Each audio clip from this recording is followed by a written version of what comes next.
கட்டாயம் இவங்க மாநில அந்தஸ்து கொடுக்க மாட்டாங்க ஜம்மு காஷ்மீருக்கு. இப்படியே தான் வச்சுக்கிட்டு அவங்களுடைய கட்டுப்பாட்டின் கீழ் வச்சுட்டு இருப்பாங்க. அதாவது ஆளுநரை வச்சு கண்ட்ரோல் பண்றாங்க. இப்படிதான் அவங்க செய்வாங்க.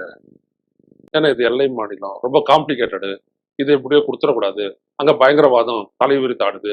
ஒரு பக்கத்துல கேட்டா சொல்லுவாங்க, பயங்கரவாதத்தையும் ஒழிச்சிட்டோம். கட்டுக்குள்ள கொண்டு வந்துட்டோம் அப்படின்னுவாங்க. இன்னொரு பக்கம் பார்த்தீங்கன்னா, இந்த அதிகாரத்த இது பண்றதுக்காக பயங்கரவாதிகளுடைய ஆட்டம் இன்னும் ஓயவில்லை.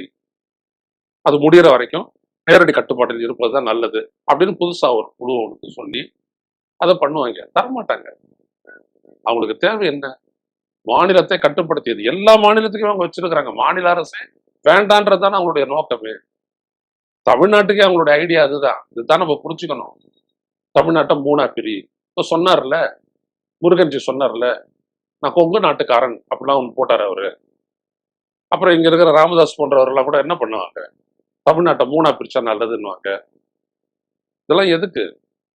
இந்த மாநிலம் அடிப்படை உரிமைகளோடு, மொழி உரிமையோடு, பண்பாட்டு உரிமையோடு, வாழ்வாதாரங்களோடு, அது முன்னேற்றத்திற்கான ஒரு அரசோடு அது பயணிப்பத அவங்க விரும்பல. அவங்களுக்கு தேவை ஒரு அடிமைப்பட்ட அரசு.